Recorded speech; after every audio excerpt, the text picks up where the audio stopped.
Hey everybody, welcome back to the channel. Today we're going to work on an all-wheel drive Husqvarna push mower.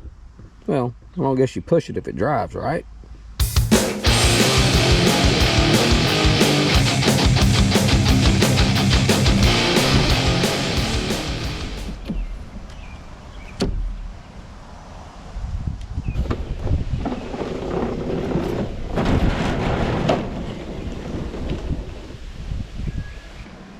All right, let's look this thing over real quick. First of all, I want to pull the old dipstick. It's definitely got oil in it.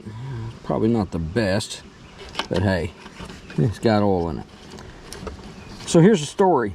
I was told that this thing ran fine last year. Just like a lot of lawnmowers, it got put up. And it was actually kept in a shed, so it was covered. It wasn't out in the weather.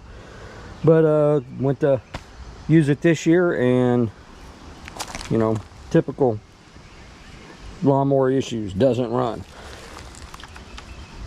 Notice that we have the pull crank rope is missing, and I'm gonna have to get creative here to see if that's gonna, I'm not sure, it could be locked up. I don't really know.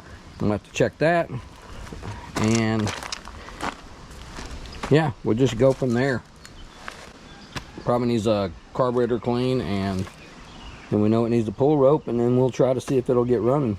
Pretty good little lawnmowers. I like it being a self-propelled all-wheel drive. It's really good if you have a small yard and maybe have some inclines. These kind of lawnmowers work well for it. These things cut great, and they're pretty durable. But this one needs a little love. Alright, so I think I already pointed this out, but I'm going to give you a little hint here. You know, I'm sure I can find in Google what size line is needed for this. But here's what I'm going to do. You see where this is where your pull crank rope will actually sit for when you're pulling it to crank it, you know, which that piece is missing. I'm going to have to grab one. But anyway, you can measure from here all the way back up to here, and then when you take the cover off and take the old line out, measure the old line, then add what you measured from here to here, then you know how long this pull crank rope actually was. Just a little tip there that I've learned over the years. It kind of makes it easier. I'm not really sure what happened first. It's kind of a chicken or the egg type thing here. Just noticing that the fuel, is that the on or the off? I believe that might be the on. I'm missing a sticker. Oh, maybe this is the sticker we're missing. Try to, no, I'll look at that in a minute. Here's your air breather. Take a look at that real quick. Ugh. Now this thing was supposed to have been kept in a little building, but the air filter looks like this has some moisture.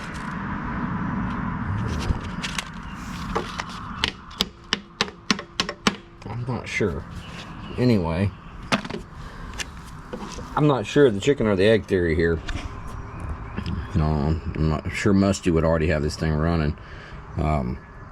But I'm not sure if the crank rope broke and they put it away and just quit using it because of that, or if it wasn't running already and then when they pulled it out this year to try to get it going, if this crank rope was a victim of that. So I'm really not sure. Looks like there's going to be a lot of things to go over here. Cobwebs everywhere. I don't know if you can see that. Yeah, spider webs. Don't want to get bit by one of them and come back with a bunch of superpowers or anything. That would be terrible. Okay, I'm going to take the cap off the fuel and give it the smell test. It has some fuel in it. It smells a little bad, but you know what? I've smelled worse. You know, I always recommend on any of these small engines, I don't care what it is, unless it specifically says not to, run non-ethanol fuel. That's the death sentence for all of these small engines when you set them up at the end of the season that you're using them. And if you've been running ethanol fuel without putting any kind of stabilizer into the fuel before you set it up, it's going to gum the carburetor up every single time, and it's a disaster. I think that's what I'm going to do. Let's check and see if I can get a good enough grip. Let's see if we can get the engine to turn over. Okay, so it's not locked up. That's a good sign. I think I'm going to try to rig this up to where I can get this to pull crank, and we're just going to see. We'll just see what happens from there. I'll be right back. Okay, since I'm a hoarder, I think I'm going to just remove this crank rope. I think I'm going to just cut this off as close as I can and use this one since the Husky doesn't have it with it. And if I end up needing to come back and get this crank rope, I will. That's what I'm going to do.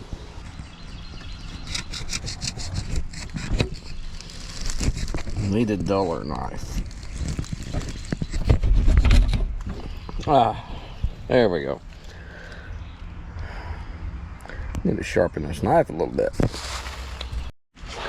Okay, I don't know if you can see this or not, but I'm going to try to show you. On this particular one, it says pull to start. This is just off of an old Tecumseh engine.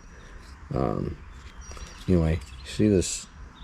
I wanted to show this in case you run across this big old staple there.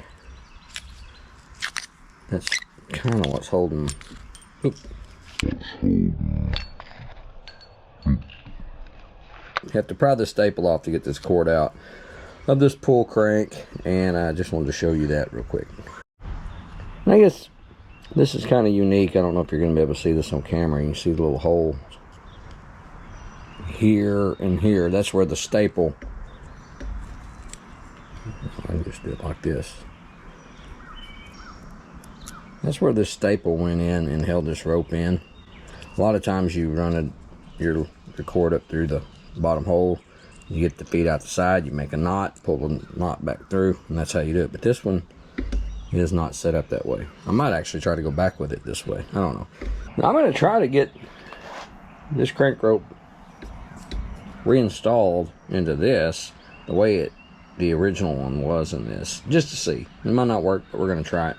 I would typically say get a cigarette lighter and it'll take care of this frayed end, but this cord is pretty stiff. I don't think I'm going to have a problem with it. If I do, I'll back up and punt. Nothing to lose by doing that. Grab a pair of pliers or channel locks, and I don't know if you guys can even see what I'm doing here, and try to mash that back down and hope it catches this cable.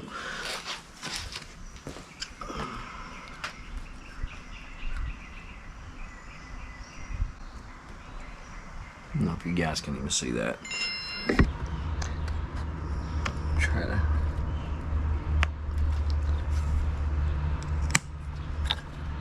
Well, something happened. I think it may have caught it. We're gonna try it. See. I'm not even really sure exactly how this stuff works on this all-wheel drive one. I don't know if you have to have the top pulled when you pull it. I think you do. So let's just try this. I guess when the original pull crank broke, maybe it lost its winding in here, because it's not retracting very well, so probably need to address that. Seems like it is hitting. It does have compression. It's not locked up. All good things. I think I'm going to spray a little carb cleaner in it and see if we can get it to do anything. Give it a little spray. Way too much. Perfect. We'll give her a pull and see what happens.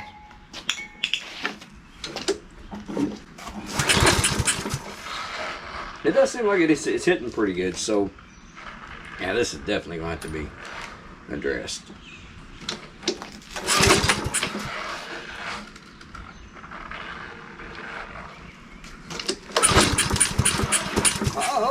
Uh-oh. Did you see that? Did you hear that? I think this thing is going to try to crank.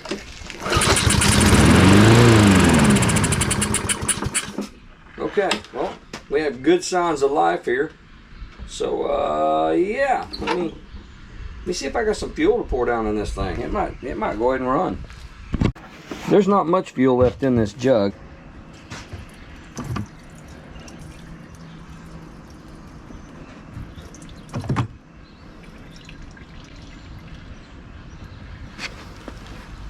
Wasn't much there, guys. Not much at all. Let me try it again.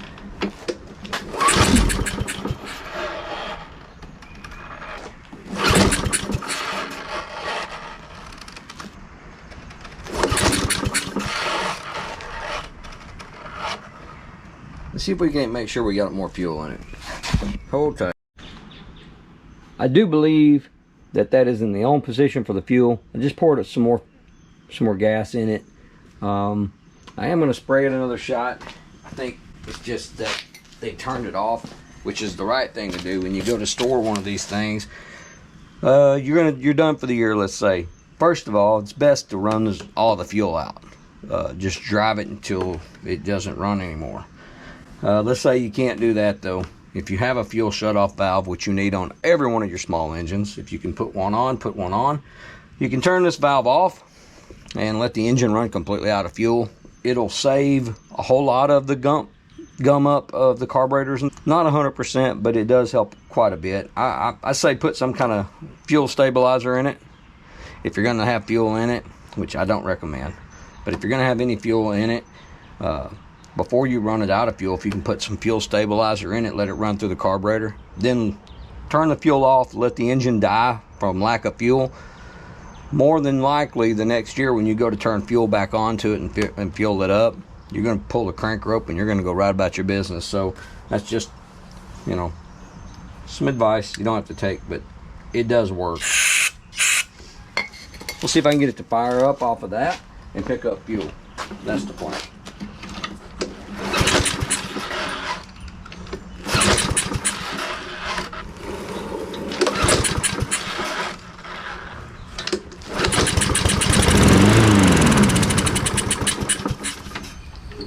It's just not getting fuel yet.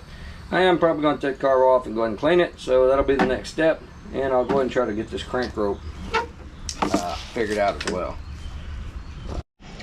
So these are star heads up here, and it looks like we're already missing one. It's a VT20 bit is what it looks like it's going to be. We're going to try with that anyway. We'll get this top off because we're gonna tighten up that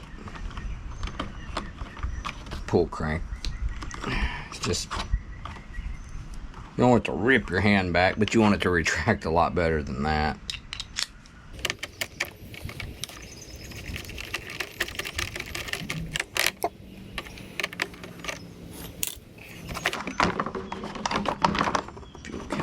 Oh, actually, that's pretty convenient right there. That shroud off, and try to get this off. And just about like everything else, 10 millimeter is what we were needing, is what we got.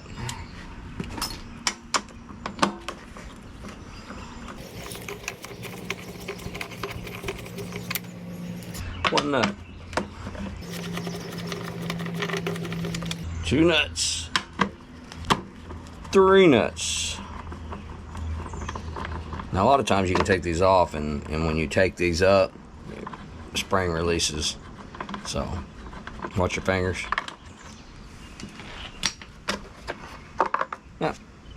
no big deal there. So I guess, since we have so many things to address, let's back off, and then I'll show you. You just load the spring up in here, and it makes it more retract better, gives you better tension. So that's what we're gonna do next. So I'm gonna try to film this properly. You see where I have the crank rope here. I'm gonna go ahead and feed this through. I know it needs to come out of this hole. Now, on this particular one, it does have another point hole here, so we're going to need to keep that straight. And the way I'm going to do that is, I'm going to say the one that is square with the metal tab is the one that we're going to make sure we come back out of. See if we can check the spring out. Something's not going according to plan here. Reverse threads.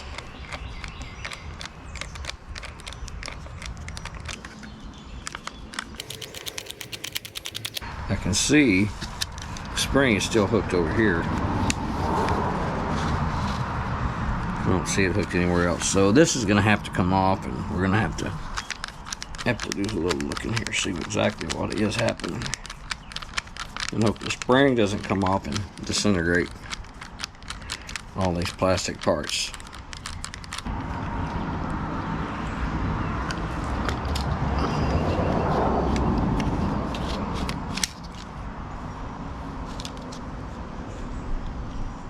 Okay, you have to be careful when dealing with any of these types of springs. They can come out and they can actually hurt you. I cut my thumb really bad on a spring on a lawnmower one time, a riding mower.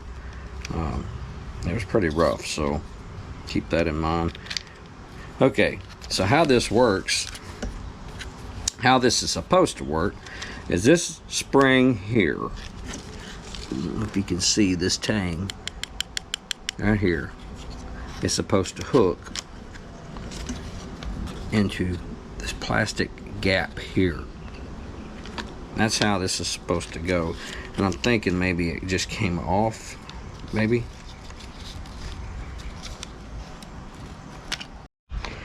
Okay, so I finally got it in the right direction, or in the right position. You can see the spring actually has spring to it now.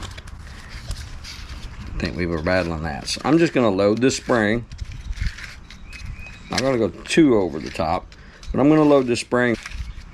Then we're going to try to run the line back through and just see, maybe we can get it to work for us. I'll probably cut this off real quick. If I can find my very dull pocket knife, because it needs tension. Alright, tapped out. Don't want to break the spring. Come on, go out. Get out of here. Get out, man. Come on. Go out. Go out. Go out, you mother. There we go. Now, that's loading about like it should there. Okay, put this thing back together real quick.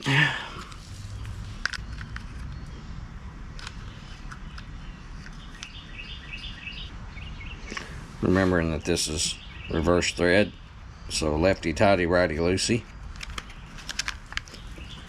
But still kind of goes against what your brain tells you to do.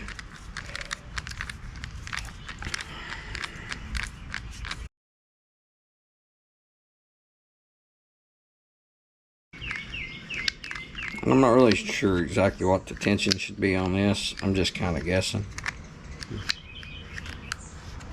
I'm going to say that's pretty good.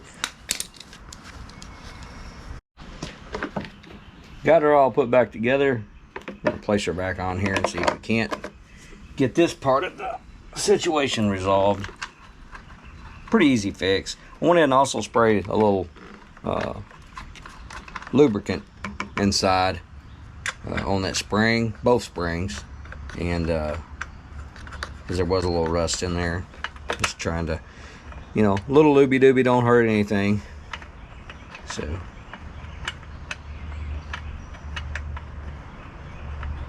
on a part like this. So we're gonna get this tightened back down and move on to the next step, which is going to be, looks like the carburetor.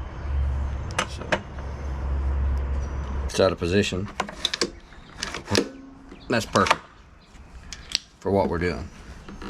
Okay, we know it was sparking. I'm not going to worry about spark right now. I'm going to concentrate on trying to get this carb lined out, and so that's the next step. I want to get this plastic piece off.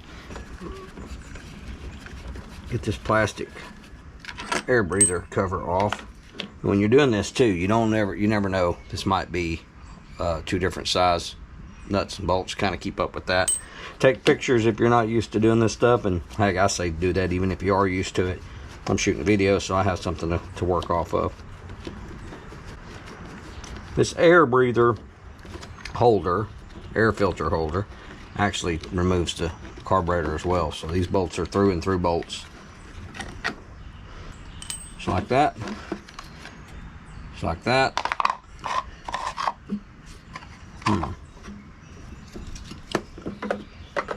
Paying attention to how that all goes. That's an interesting little setup. There's one big honking. That's interesting.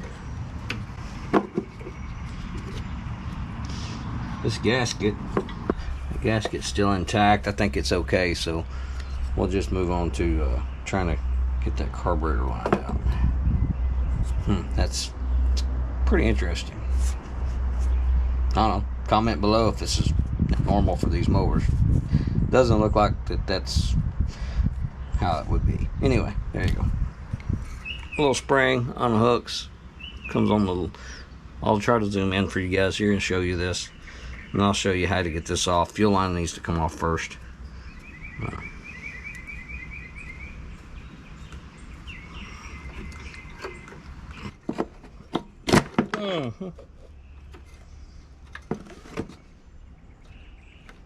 Flip the carburetor over. You can work it off.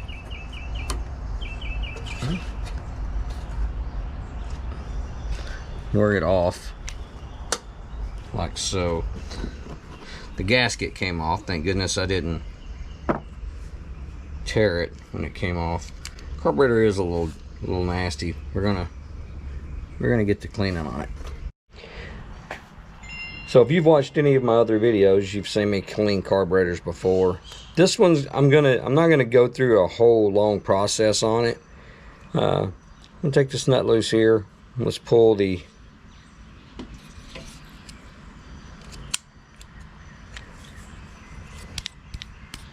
well, I've got a lot of junk coming out of this thing, guys. We may have to go into the whole thing. Yeah, hold that thought. So I'm going to try to get us up close and personal here. Ooh, oh, Lord have mercy. That thing's tight. Bad thing is, that was extremely tight, which makes me wonder if there's not a lot of rust inside this carb. We may have a bigger problem. Oh, wow. Look at the white powdery. See this?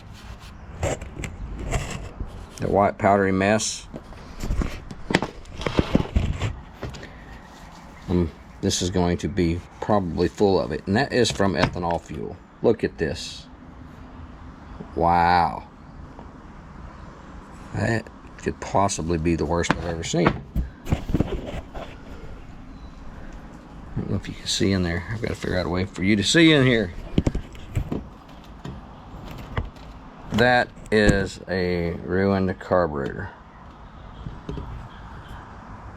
I don't even know if I can soak that and do anything with that, ladies and gentlemen. Look at this. That is what water and ethanol fuel will do to your carburetor. Look at this. This is unbelievable. Wow. That's just unreal. So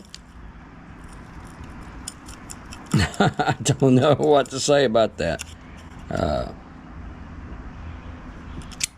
don't know if this thing is even a candidate for being rebuilt, honestly.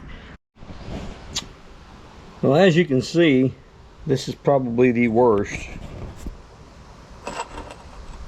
Or actually, this is probably the best example of what ethanol fuel can do to a small engine carburetor. That's what this is, ladies and gentlemen. And this carburetor is in rough enough shape it really ought to be replaced. It's a few days later. I had to break down and go ahead and send in and get a new carburetor for this lawnmower. And excuse my voice, ladies and gentlemen, I kind of got a little cold thing kind of going, allergy, I don't know what it is exactly. I got this carburetor just delivered. It was the best price I could find and the highest rated one I could find on Amazon. We both know where this thing was made and probably the quality, but the other one just wasn't worth getting. It wasn't worth trying to clean. It was in too bad a shape, but you've seen that in the video before. So what we're going to do here is I'm going to remove the shroud again, and I am going to flush all the fuel, get the fuel out of the fuel tank. I'm going to flush it pretty good, try to clean it pretty good. Probably going to try to blow some carburetor cleaner through the gas line. Probably not going to help much, but the main thing is I want to get the old gas out of here. Obviously it was contaminated even with the new stuff I poured in. Really probably should have checked that. But anyway, we're going to do that, and then we're going to put this new carburetor on and see if we can't get this thing to fire up and get it back to its rightful owner. That's the plan. I didn't actually tighten all this stuff back down. Kind of just laid it back up on here. It's been like 3 days. This video's lasted a week here, waiting on parts, things like that. Anyway, come off there. All right. Gonna drain this fuel. Don't really want to have to try to take this fuel tank off, so I'm gonna use compressed air and try to run that route. I've got a little jug. I guess I'll try to take this off here and drain it that way. Well, since I can't find an empty one, I'm gonna empty a water bottle the old-fashioned way, like pour it down my throat. And then I'm going to use this to drain the fuel into, because I don't think that fuel line is quite long enough to actually put it in a jug. And I absolutely despise these little clips.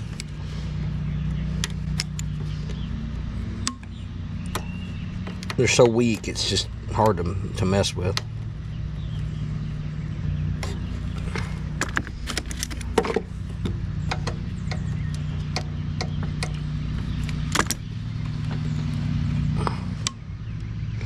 I'm gonna pry on this, but you gotta be careful because this is plastic here. You don't want to break it and then be ordering parts again.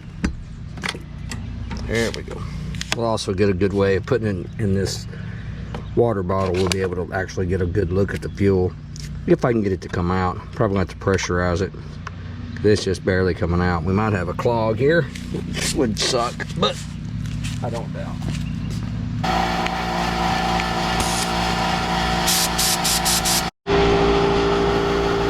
I'm going to try to blow through this fuel shutoff valve, make sure there's not any trash in it. It's pretty clear. Now, I may have to cut this with my hand to see if we can get anything out of here. Maybe you'll be able to see this. Sorry for the loud compressor, but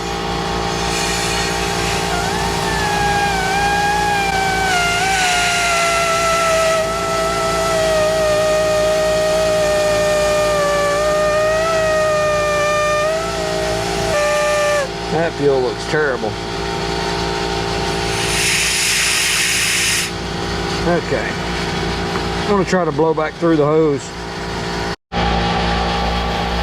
So I'm just going to blow in this thing and try to get as much out as I can.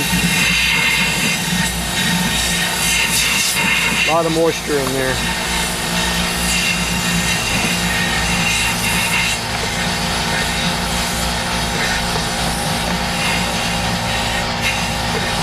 Most of the fuel that I already poured in there, I guess it leaked out. You know, it is what it is. But so there's not really anything left. I don't know if you can see down in there. Probably not. But it's dry. A little bit of water residue in there. I'm going to try to get that out just gonna wait and let the air compressor build up, and I'm gonna blow it really, really good, and then we'll move on from there.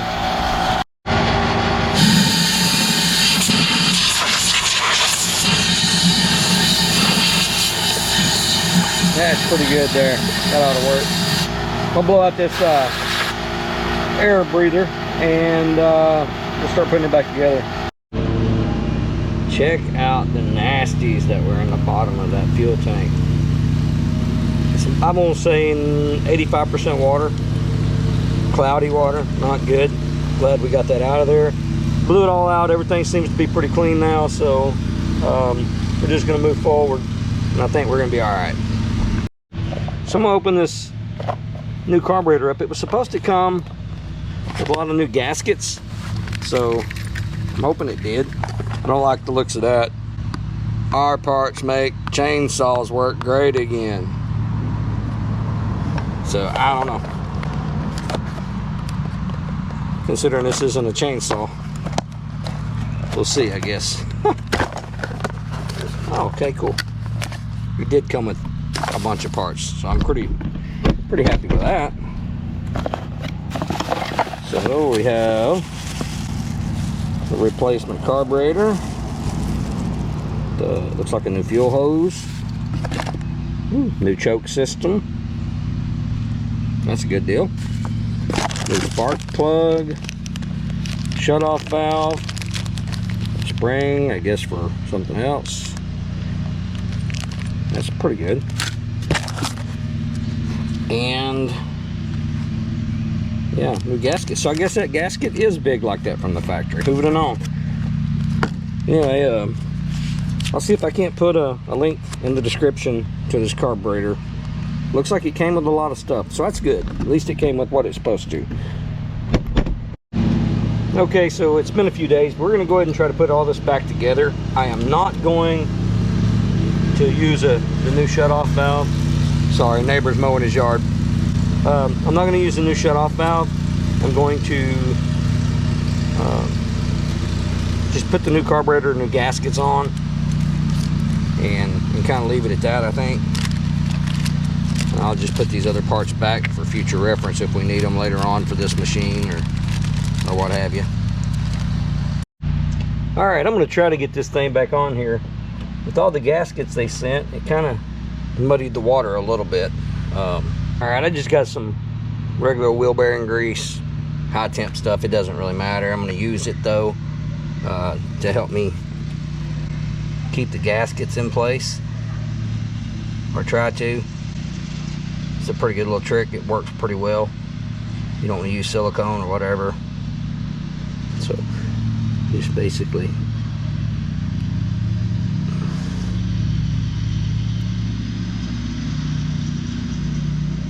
just like so. Now that'll stay there, hopefully. All right, guys, I'm gonna try to show you how we're gonna put this thing back together.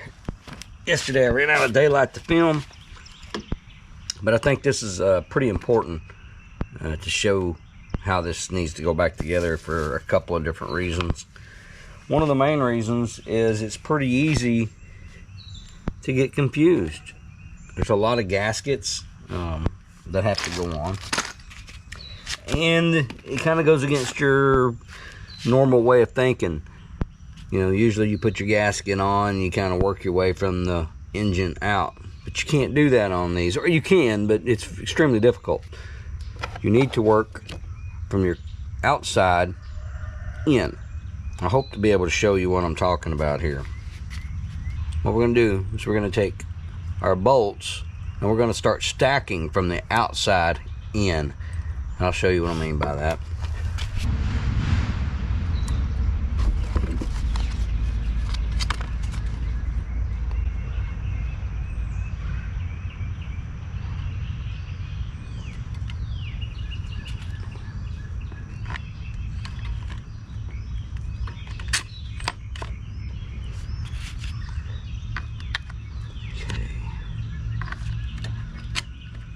Hopefully get this on. You can do it. There we go. Alright. So what I've done, and you have to do it this way, excuse me, You have to do it this way or you won't be able to get all your parts stacked on and have them stay in the right position. That's kind of the point of this.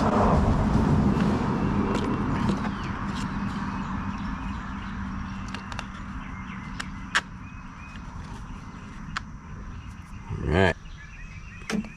I do have the gasket, the square gasket that's going on the actual engine. It's on there. I put a little grease on it to get it to hold on there. Now, this choke mechanism is a little bit strange, but I'm going to place it on there just like that.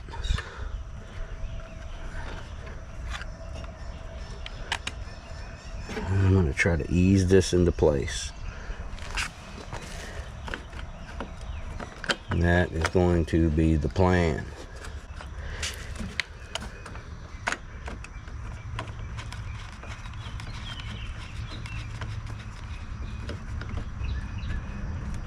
And it may take several tries to get it to actually work.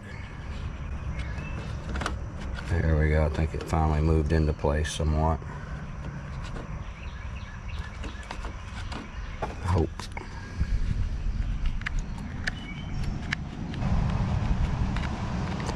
Hopefully you're being able to see a little bit of what I'm doing here. You know, it's going to kind of be a little difficult now because I still have to get fuel line on. I really should have put it on the inside first. I did not do that. Don't forget to put your breather on as well. There we go. And fill this thing up with some gas. We're going to go all the way to the top, just in case we have some malfunction I don't know about. And move this out of the way. We're going to just try to crank this bad boy and see where we're at.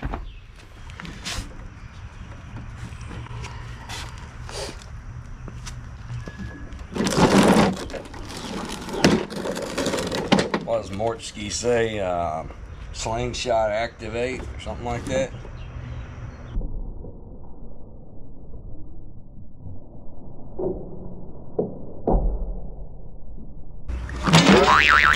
Well, that didn't work out. Be back after this.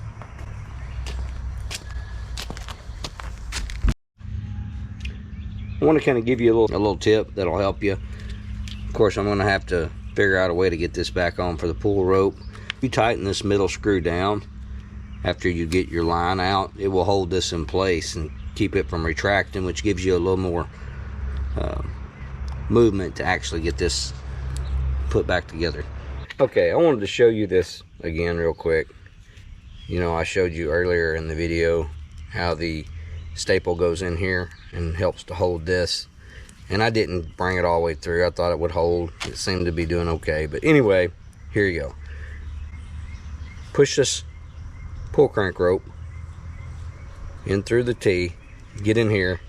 What I did was I took a screwdriver and just pushed until I got the pull cord pointed the direction I wanted it to go. And then I just fed it in like so. Now what I'm going to do, I'm going to come to the end here and I'm going to put a knot in the end of the rope like so, and then I'm going to work that knot back in. Now it's back in. I'm going to go back to the lefty tighty righty loosey little star-headed bolt, and I'm going to loosen it up just enough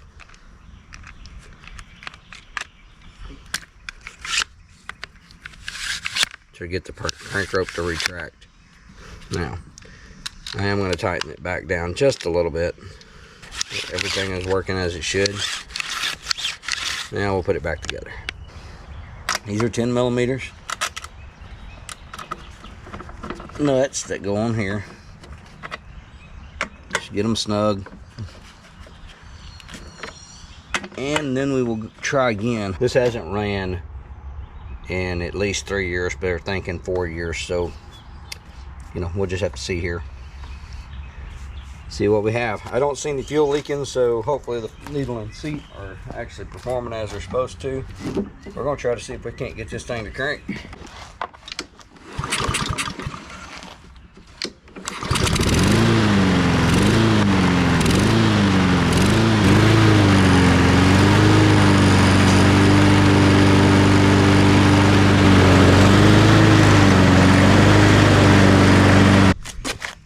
This back in position.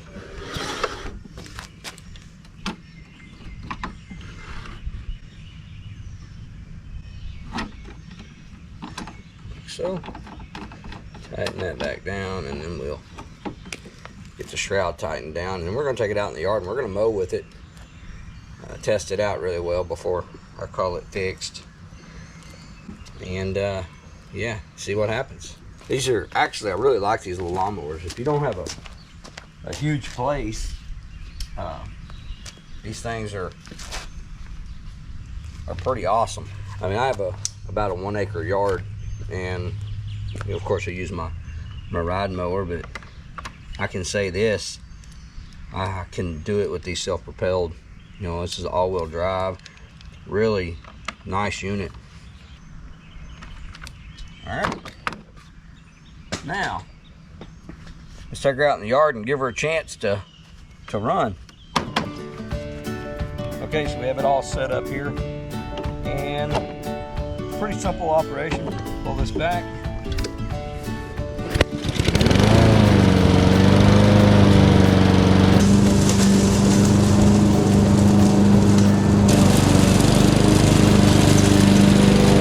It has a lot more power than I would thought it would have.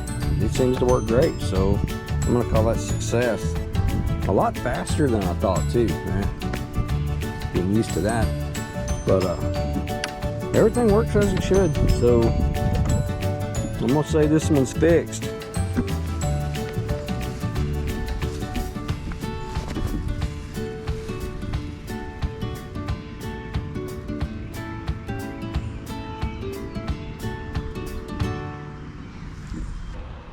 So I didn't do it as quickly as Musty would have probably been able to patch that up with some bubble gum or something. Definitely not him. But we do have it running. It runs great, actually. And I'm going to put the air breather back on and get this back to its rightful owner. Thank you guys for joining me, and I will see you on the next one.